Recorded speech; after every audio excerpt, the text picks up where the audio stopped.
Hi, Shalom, and welcome back to Who Knew It Was Jewish? We are on episode 120, and today's topic is Insomnia cookies. Seth Berkowitz was born to Jewish parents in 1981. While attending the University of Pennsylvania, Berkowitz during late nights was craving something sweet, warm, and wanted it to be brought, of course, to his dorm. At the time, though, this was 2003, late night food options weren't really cutting it. With eateries closed and spotty delivery options, he took matters really into his own hands, imagining a business that catered to people just like him, insomniacs. Berkowitz baked the cookies himself and actually personally delivered them around campus in the early hours of the morning.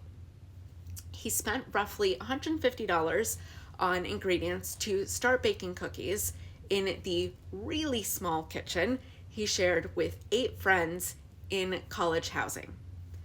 Taking orders on his cell phone, Berkowitz drove deliveries all around the campus, as well as even into some 4 a.m. nights. His marketing efforts, putting flyers in dorms, handing out free cookies, didn't really gain much traction until a campus newspaper wrote an article about insomnia. The business really went from averaging about 3 cookie orders per night to as many as 80 after this article. In one semester, Berkowitz made roughly $10,000 in profit. Looking to expand, he brought in a partner, co-founder Jared Barnett, and hired a handful of employees to grow Insomnia's operations. He reinvested all of the business profits, building a website for online ordering, and of course, renting a commissary kitchen off campus to increase cookie production. In 2006, the first brick and mortar store opened in Syracuse, New York. It was also during this year that Barnett left the company and sold his equity to Berkowitz. Then in 2008, took to the streets with a series of food trucks. As the business grew, so did the challenges for Insomnia cookies. Expanding beyond the college market really meant adapting the brand's messaging and operations. Berkowitz and his team had to convince a broader audience that cookies weren't just for kids or special occasions. They could really be an anytime indulgence. This shift in perception was absolutely crucial to Insomnia's cookies' growth beyond campus borders. The advent of social media and the rise of foodie culture in the late 2000s and early 2010s provided new avenues for brand exposure. And then in 2014, Insomnia opened the 50th store located in New York City. In 2016, debuted a line of vegan cookies, which actually later did become permanent fixtures on the menu. In 2016, the 100th Insomnia Cookies store opened. In 2017, Insomnia Cookies Everywhere launched the nationwide shipping program.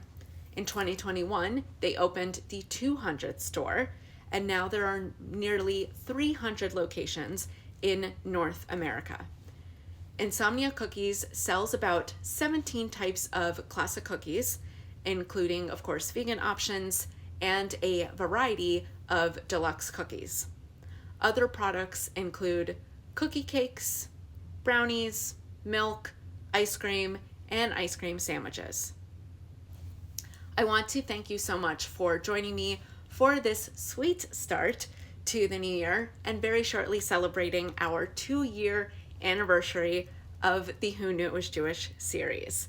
So please join me in celebrating that anniversary in whatever way you'd like, maybe ordering some Insomnia cookies as something sweet to celebrate with. So thank you again so much for joining me for today's episode. I certainly hope you enjoyed it. Make sure to tune in next week, of course, for a new episode. And of course, don't forget, we have merch. So I certainly hope you will take a moment to check out the Who Knew It Was Jewish merch shop. We have some wonderful apparel as well as some terrific accessories. And should you choose to buy a piece of merch or perhaps a few pieces, I do hope you enjoy whatever you purchase and know that purchasing some merch does help to support the series. Thank you again so much, and I will see you all next week.